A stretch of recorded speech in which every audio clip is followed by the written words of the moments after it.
Welcome to part 3 of the High Middle Ages, and that's the time period 1000 to 1300. And as the Crusades were drawing to a close, medieval Christianity reached its high point in what's been called the Golden Age of medieval Christianity. And we're going to focus, two focus areas which have been with us pretty much all through the Middle Ages are monasticism and the papacy.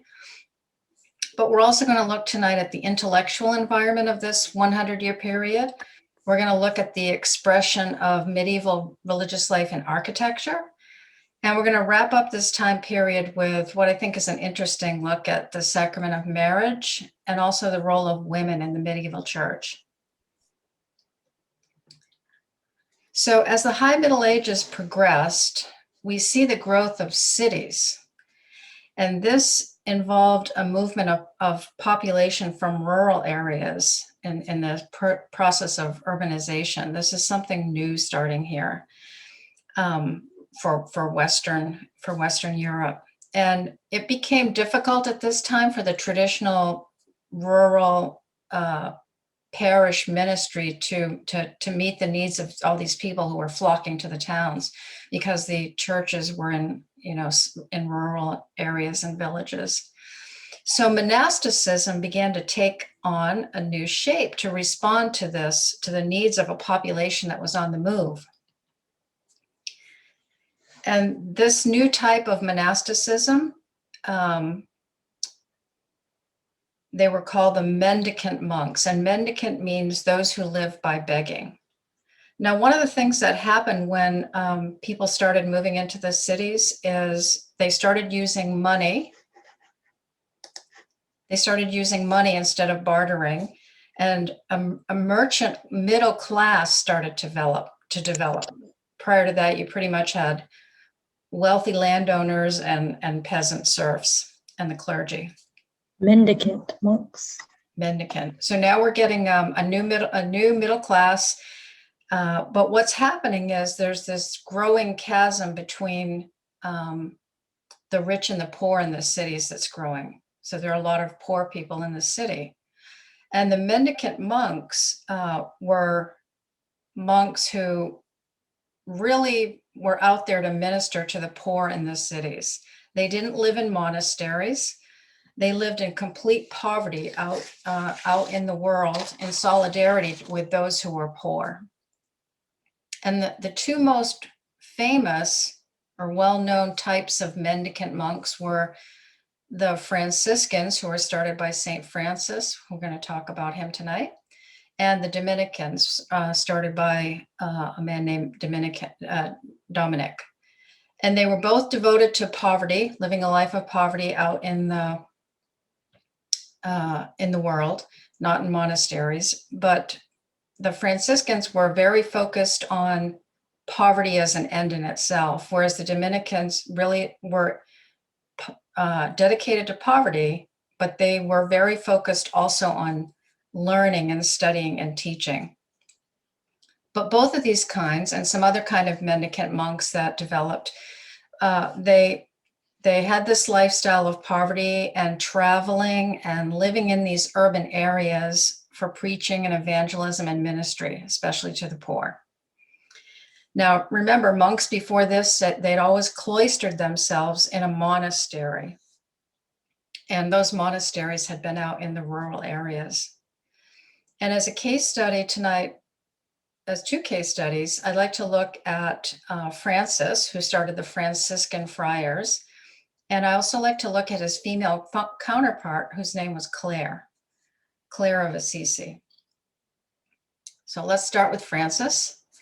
So Francis lived from 1180 to 1226, and he belonged to a well-off merchant class family. So one of those new kinds of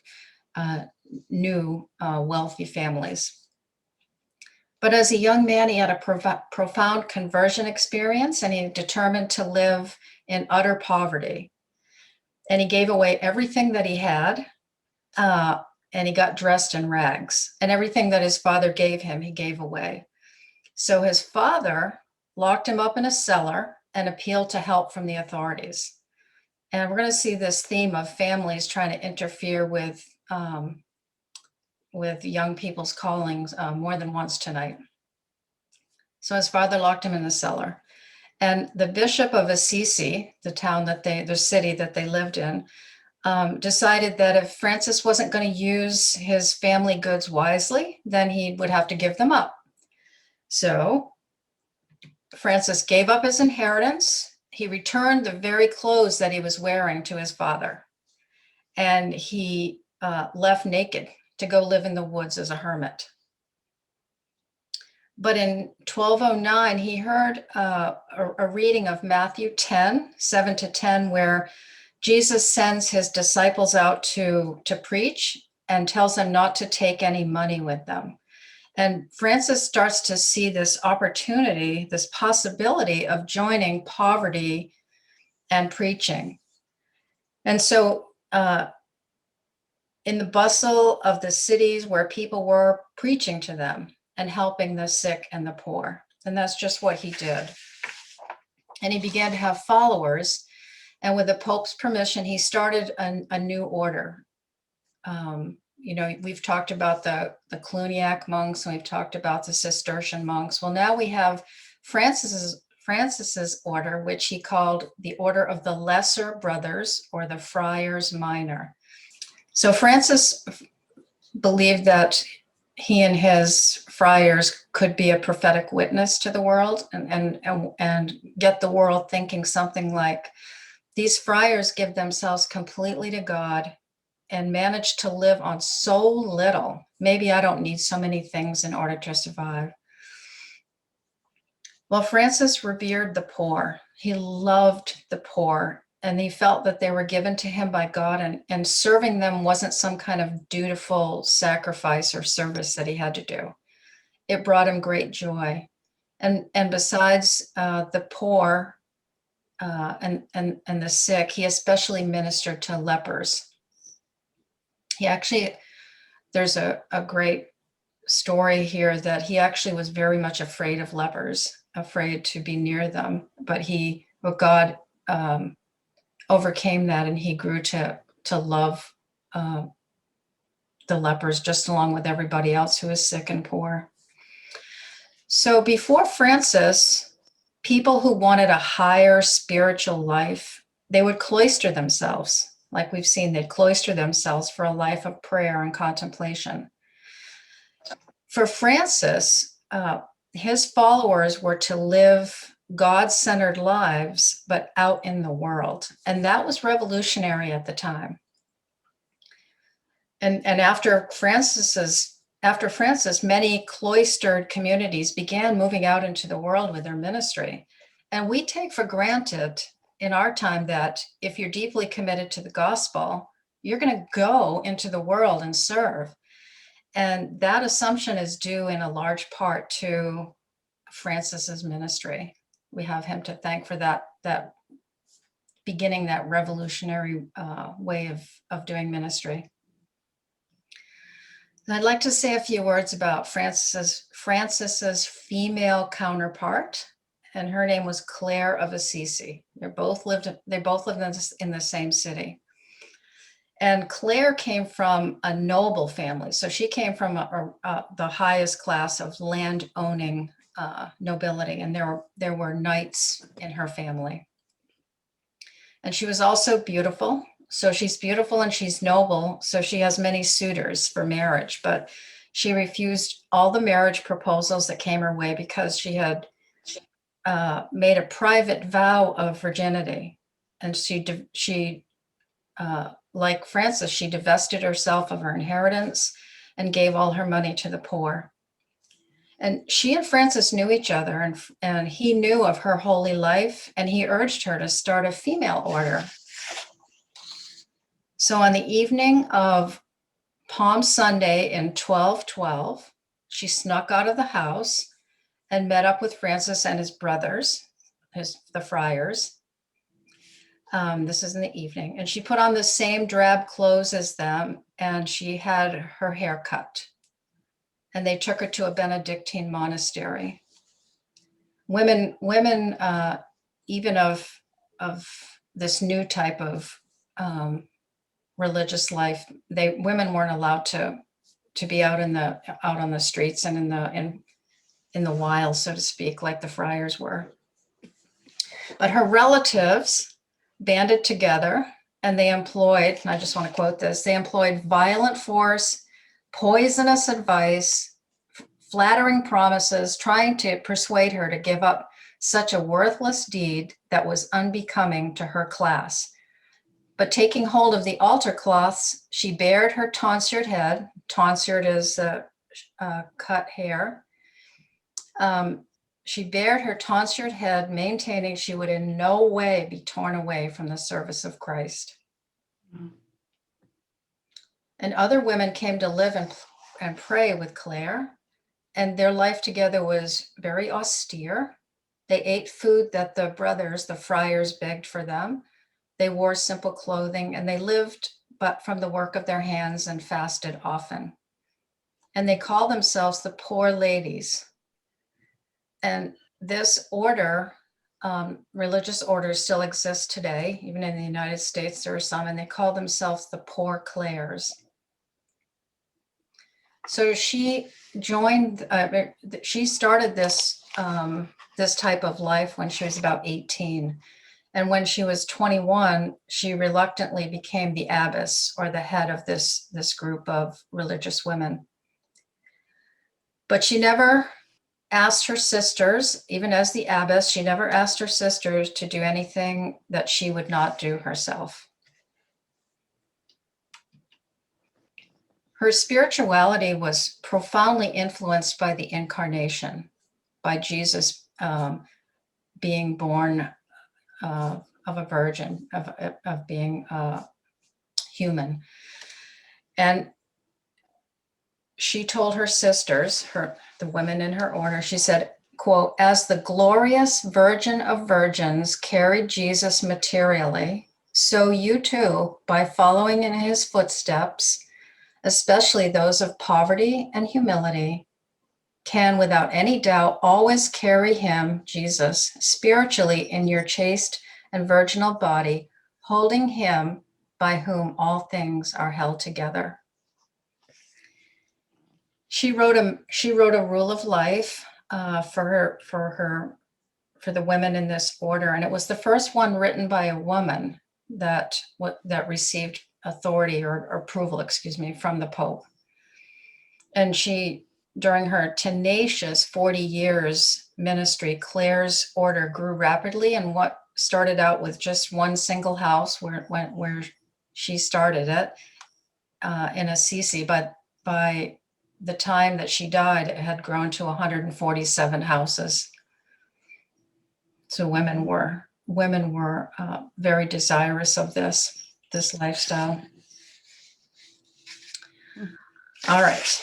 I don't want to get into the details. We've talked a lot about the papacy, and we're going to talk a lot about the papacy again next week. But I just want you to know that it was during this 100-year period, this golden age of medieval Christianity, that papal power reached its height. Here's our altar throne scale here. The altar is, I couldn't manipulate this scale, but if I could, the altar part would be weighing down even heavier, because this was the height of power for the Pope and the church hierarchy.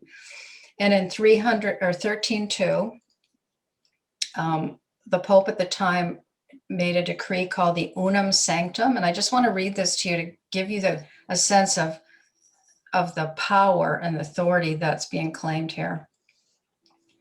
"So one sword must be under the other, and temporal authority must be subject to the spiritual. Therefore, if earthly power strays from the right path, it is to be judged by the spiritual. But if the supreme spiritual authority strays, it can be judged only by God and not by humans. We further declare, affirm, and define that it is absolutely necessary for salvation that all human beings be under the Roman pontiff." And at this time, Christendom most nearly approached the type of ideal of being one flock under one shepherd, the Pope. And it's not surprising that at this time people began to believe that the Pope was more than human, and that by right he had an authority that extended across every human endeavor. What we're going to see next week is we're going to see that this height of power is going to be followed by such a crash, such a collapse when we get to the late Middle Ages. It's hard to have that kind of power without it corrupting. Mm-hmm. Anyway, so we're going to switch gears again here. And the medieval church, in a sense, is still with us. And I'd like to look at a legacy which had its origin in the 12th and 13th century. And we're indebted to the Middle Ages for the existence of the university. So it was a creation of the Middle Ages, especially the later Middle Age, the High Middle Ages. And it had an almost inherent connection with the church, as did everything in medieval society. The theme of the Middle Ages is the complete identification of the church with every aspect of society. Now, of course, changes have occurred, but the essence of the university has remained unchanged. It's the meeting of teachers and students around books. And a couple of things that factored into this, so into the rise of the university. So this also can partly be attributed to that urbanization, that growth in cities. Students and teachers would congregate in these urban centers, and they would organize themselves into what they called guilds, and for different subjects, different disciplines. And these guilds would defend the rights of the members, and they'd also set standards of proficiency, and they actually set really high standards for themselves, and created and made them uniform. And the way we get the word university is that the guilds were called by the Latin word universitas, which is a legal term for a whole, W-H-O-L-E, a whole.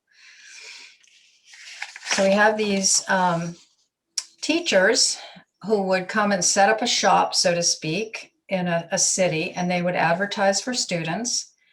And different cities became famous for particular fields of study. So for instance, if you wanted to study medicine in this time, you'd go to Salerno in Italy. And if you wanted to study law, you'd go to Bologna in Italy.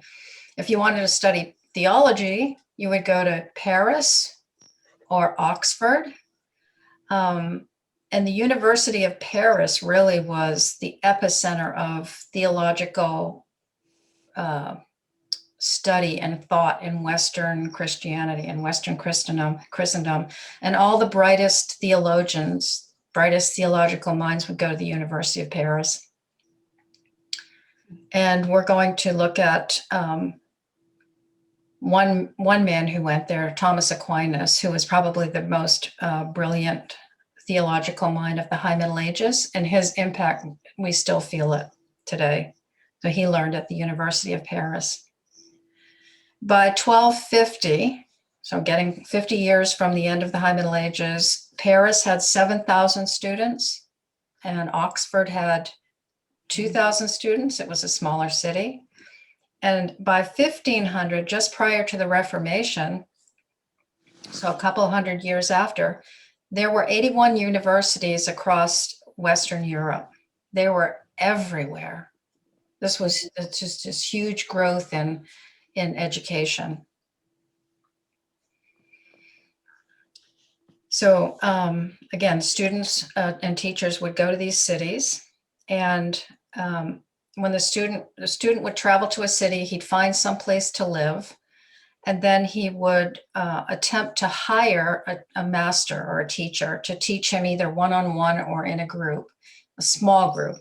And then these masters would also give public lectures at the universities. So, all right, so we touched on this changing economy, this growing urban culture, and that growing middle class really fed this need for education. So they needed more than just agricultural knowledge now, how to work the earth. They needed mathematics and reading and writing and things for running business. And now also they've got money to go out and get this education. And the universities had this leveling effect, this sort of democratizing effect, so to speak, that where men who weren't wealthy landowners could be more than they might have been without education. It allowed them to gain status and power through education, which is still true today. And this growth, this is key point here. This growth in education is one of several factors that's going to fertilize the ground for the seed of the Reformation, the Protestant Reformation. So all of this huge growth and people being not just rudimentarily educated, but really highly educated. So I'd like to say a few words about the direction of theological reflection that's going on then at this time, and then share two more case studies. One of them is a theologian, and one of them is a monk scientist. He's interesting.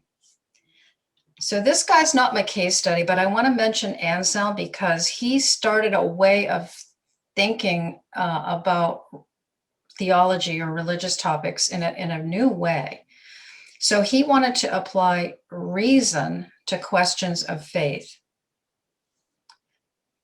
He was actually the Archbishop of Canterbury back in 1078 in England. So he wanted to, and I want to mention this because the way he approached thinking about God and theology had a great impact on the rest of the Middle Ages in terms of theological thinking. So he believed, obviously, in the existence of God, but he wanted to understand more deeply what that meant. So he was using reason, but he wasn't trying to use reason to come to believe something. He already believed it, but he wanted to come up with rational, reasoned out proofs for things. Like he wrote a very famous work on proving the existence of God without using the Bible, but just using reason. So his Anselm's use of reason becomes significant in the intellectual tradition that's developing. And again, I also want to mention Aristotle. I mentioned him last week with the Crusaders bringing Aristotle back from the eastern part of the world. That was also very important. I just want to emphasize that again. And one of the things about Aristotle was that he believed that you learn things through observation, through your senses, through looking and hearing and observing and measuring. And he really believed in that sort of way to get to knowledge, as opposed to just a revelation into your head or your heart. And scholars, as they're looking at Aristotle and his philosophy, they're starting to get this feeling like there's a conflict here between religion and this new philosophy. And because religion was about being getting knowledge through revelation, and now we've got Aristotle, knowledge through observation and your senses. So, and these people are starting to find this to be a conflict. And they're saying, well, if there's a conflict, then we're going to have to be a problem with the theologians, not the philosophers. So there's a tension building here in terms of, belief and theological thinking. And this isn't happening at the level of the lay people. This is happening at the University of Paris and that kind of thing. But Thomas Aquinas, and here's where our case study comes in, he was the key theologian who explored the possibility of using Aristotle's philosophy to better understand the Christian faith. And he lived from 1225 to 1274. And he was born into an Italian aristocratic family. So he comes from a wealthy family. And his parents intended for him to have a position either as a priest or a member of the church hierarchy. But he rebelled and decided that he wanted to be a Dominican friar. And remember, Dominicans were one of those mendicant begging friars, but they're the ones who emphasize study and intellectual training. And poverty for them wasn't the end goal. Poverty was just a means to their main objective, which was preaching, teaching, and studying. So that's what Thomas wanted to do. His family just so disapproved of him joining with the poverty of the Dominicans that they locked him up in the family castle for more than a year, trying to dissuade him with threats and temptations. Women, everything. They just tried everything to get him to change his mind. So it's our third young person whose family has locked them up. He finally escaped and he joined the Dominicans. And people knew him in his early years, and you can kind of see it in this picture. They failed to see his genius. He was so big and so heavy and so quiet that his fellow students nicknamed him the dumb ox. But slowly but surely, his intelligence broke through that silence. And he came to spend most of his life in academic circles, particularly in Paris, where he became a famous professor. And the amount of writing that he did was astounding. His most famous work is a book, a huge book called the Summa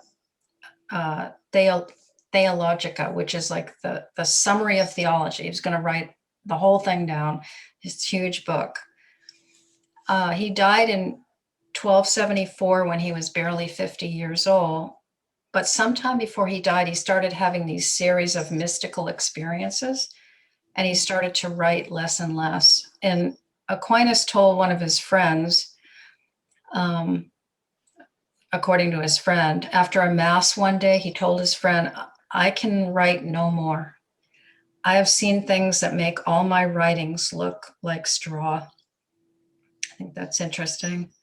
Well, even if he didn't write anymore, he had already written enough. And so the impact of his writing was huge. And he was able to turn that philosophy of Aristotle from a threat to an instrument in the hands of faith. He was able to join faith and reason in something that we call the medieval synthesis, faith and reason. And he helped the church cope with these new ideas coming out of the revival of Aristotle. And in doing so, he really, not only did he help the church cope, but he opened up the way for modern scientific observation. Remember, the Aristotelian philosophy was all about getting knowledge through your senses and observation.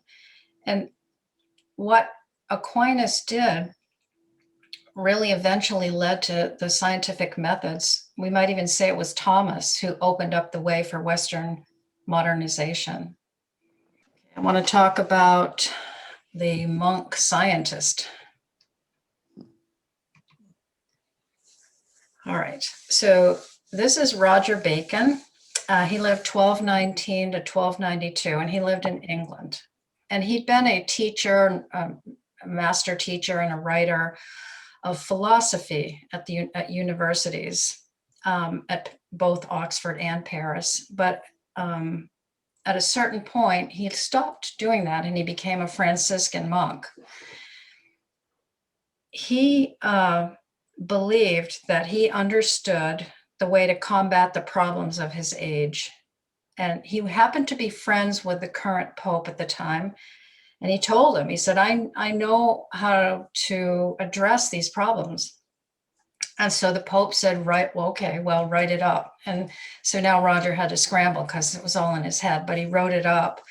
And it was in a work called Opus Maius, which means greater work. So he wrote that up. And what Roger Bacon believed was that the causes of errors in society came from people ready to believe too much without good evidence. So he viewed experimental science as a force for good and for helping humanity toward a better future. Now, for him, this science and this better future were bound up with healing Christendom. So it wasn't just, mankind getting better. It was about getting Christendom better. He was very focused on that, not just mankind in general, but Christendom.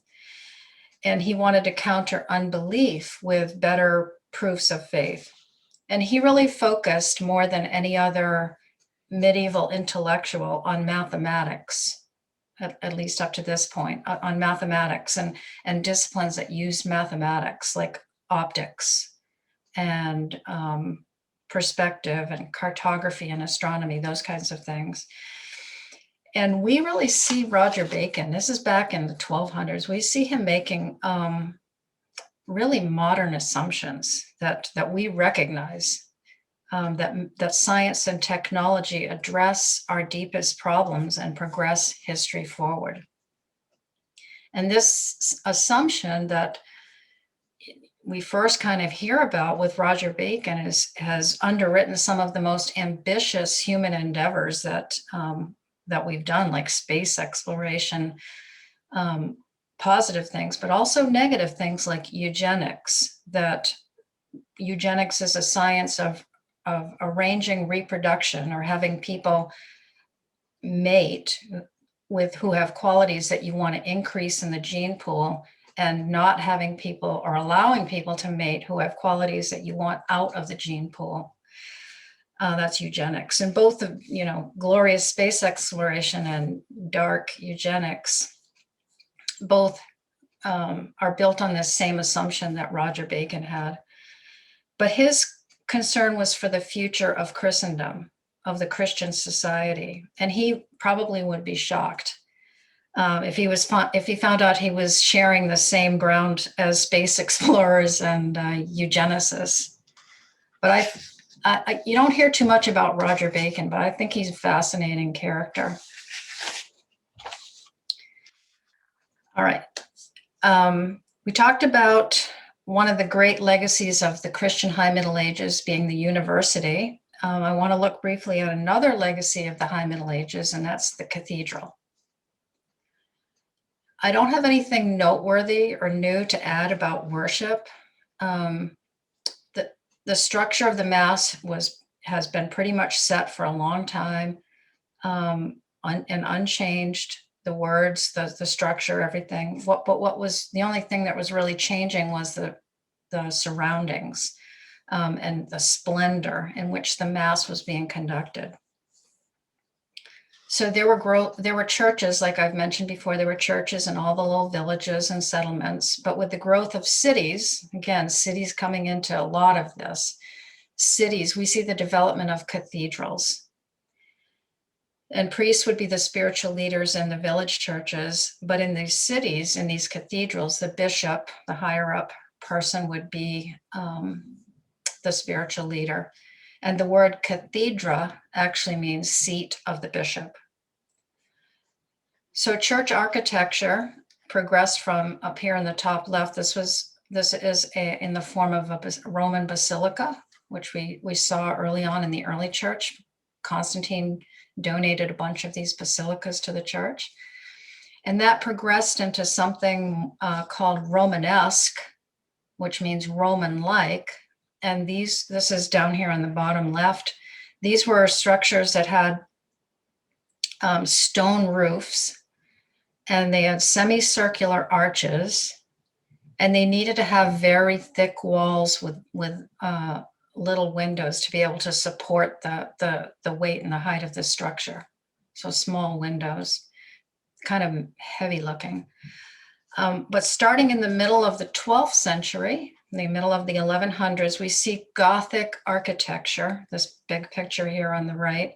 We see Gothic architecture developing. And that phrase, Gothic architecture, came into being much later, and it was used by people who wanted to criticize this style. They called it Gothic because the Goths were one of the Germanic barbarian tribes. So they call these Gothic. But now when we think of Gothic, we think of it as something praiseworthy. So this is a new type of architecture, new technology that allowed for a building whose lines they're just so vertical, they just seem like they're going to go up into heaven. And the walls didn't need to be so thick anymore because of the different kinds of arches that they were using and the different types of supports that they were using. This is where flying buttresses came in. So the walls didn't have to be so thick, so they could have more space for big windows.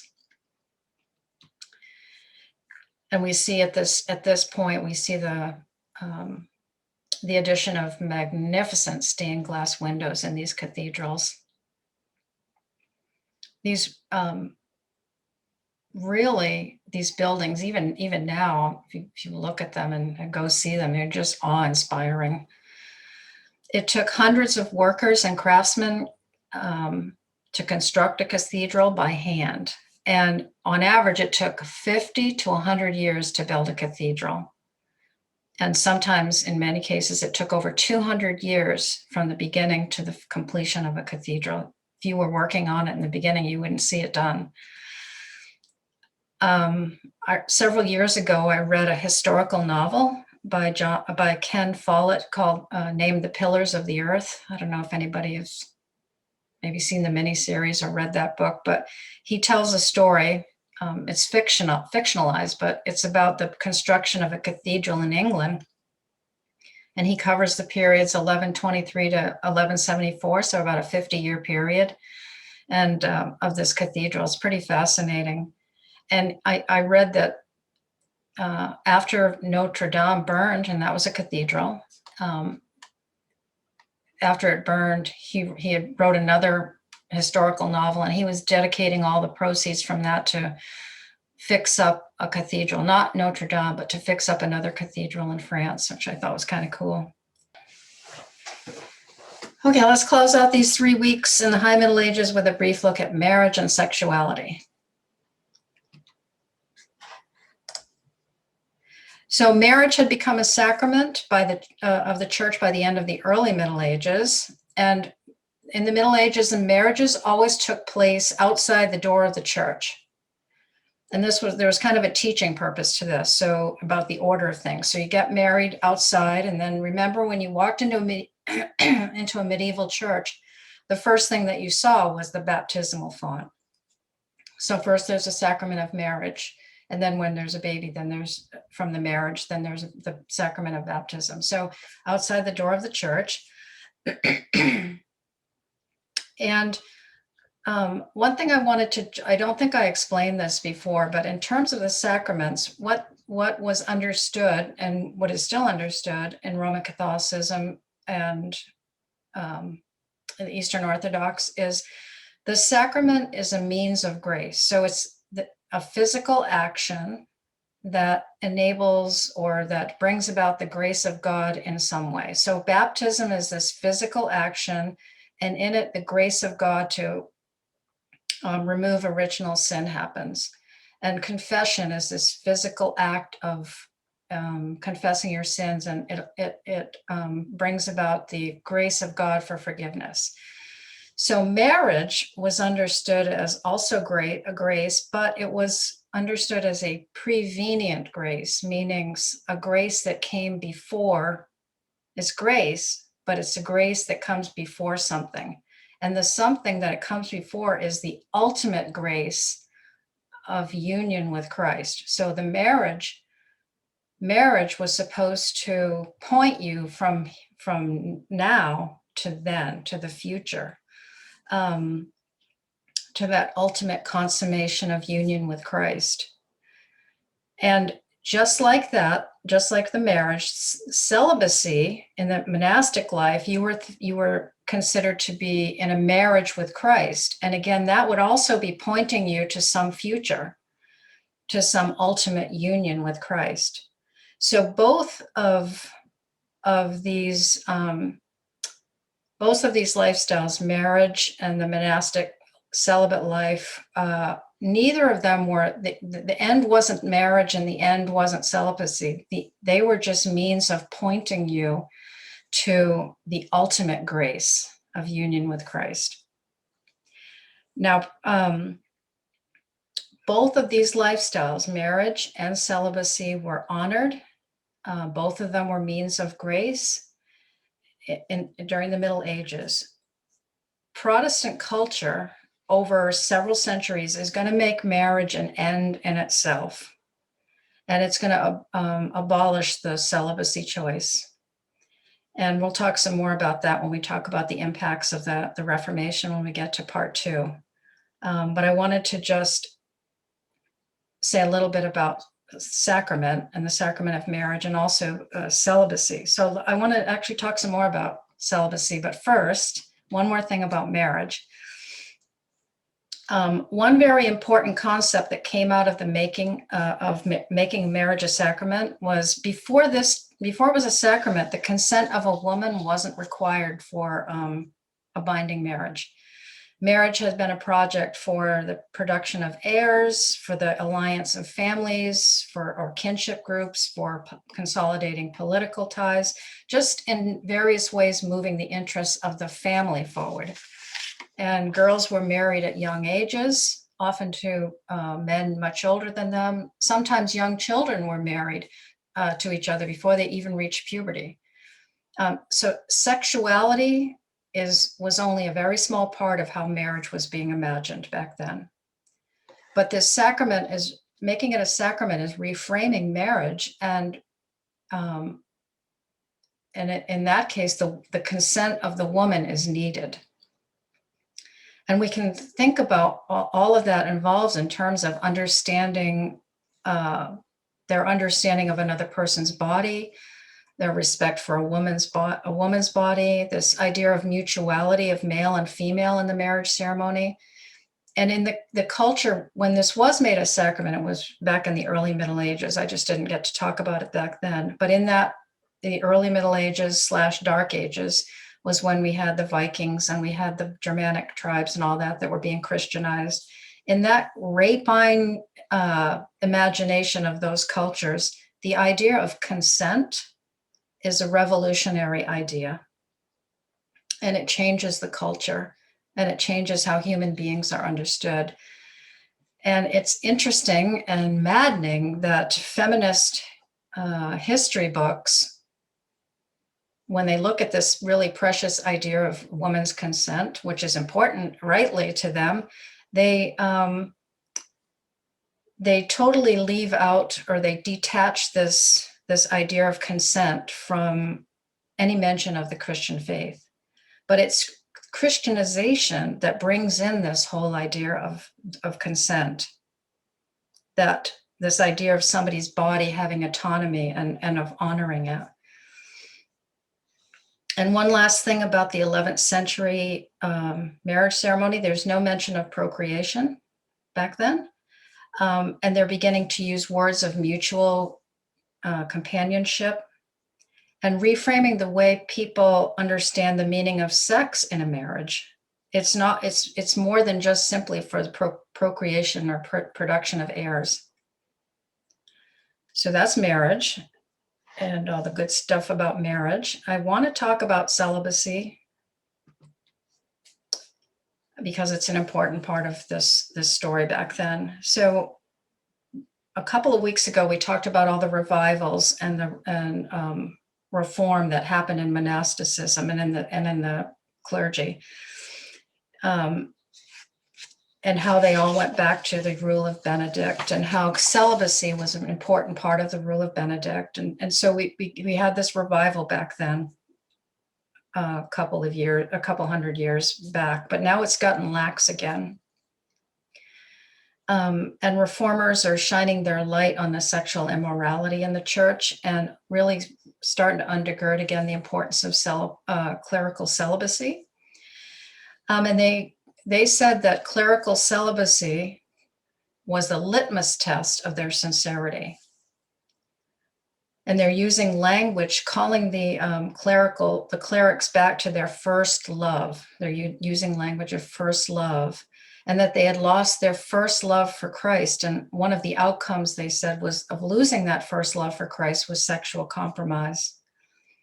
And celibacy in this period is given almost mystical overtones. It's very, very amazing and beautiful. And we see in the High Middle Ages, we see wave after wave of revivals of spirituality. They're characterized by language of ardent love for Jesus. And also see this return to celibacy of the monks and the clergy. And so we've got the celibacy, and one of the elements in this revival movement is the massive growth of women living a monastic celibate life in a variety of ways. Now we get back to the secular historians, and they don't know what to do with this movement among women. It seems like they don't have any problem with men choosing becoming monks, celibate monks, but they seem to have a problem and be almost contemptuous of women who chose this lifestyle, who made this decision. And so many did at this point in the High Middle Ages. And the secular historians try to come up with reasons for this, like, well, there weren't enough men because of the Crusades, or it was better than getting married, or they just want to avoid the dangers, the physical dangers of death from having children.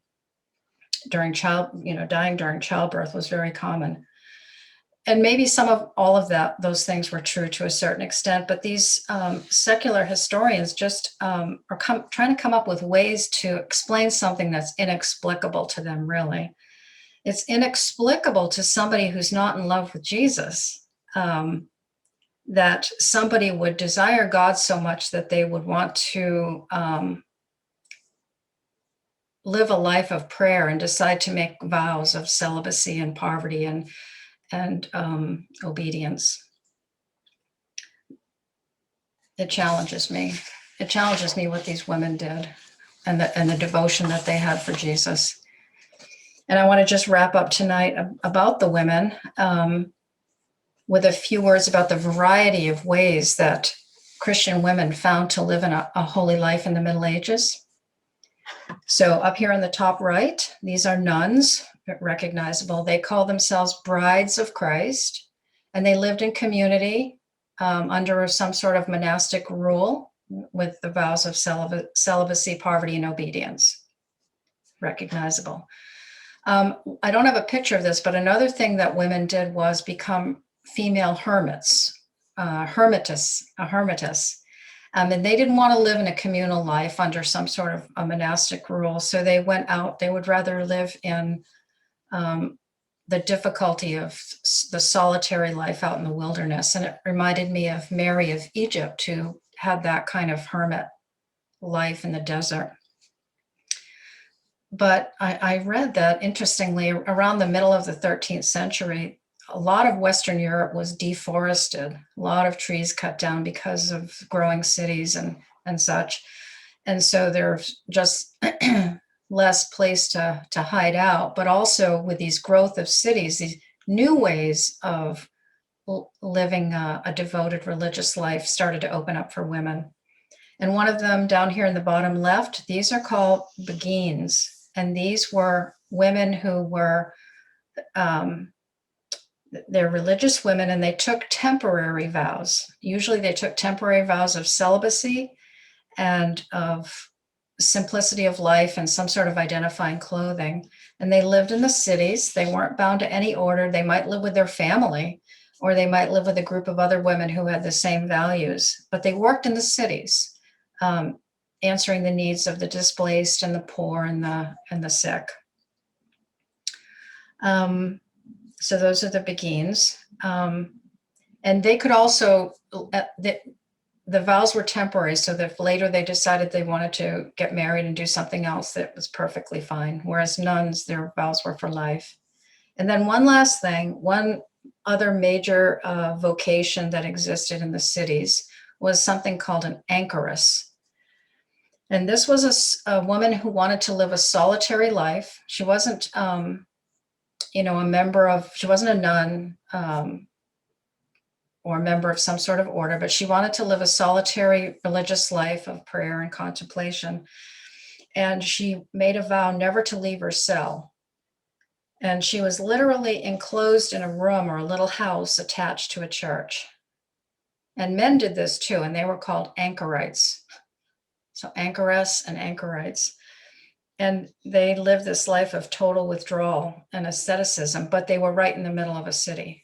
Like this picture on the bottom left here is where an anchoress or an anchorite might have lived, in this little building attached to the church. And some of these men and women kept up this challenging lifestyle for 30, 40, 50 years in the cell. Next, in 2 weeks, on our last week of the history of Christianity, part 1, we're going to look at a famous anchoress by the name of Julian of Norwich. So we finished our discussion of the High Middle Ages, both the terrible and the beautiful. And there are big changes coming on the horizon. Next week, we're going to move into the late Middle Ages, a period of 200 years from 1300 to 1500, the last period of the Middle Ages before the Protestant Reformation. And we're going to see some things becoming very unsettled. So we'll see you then.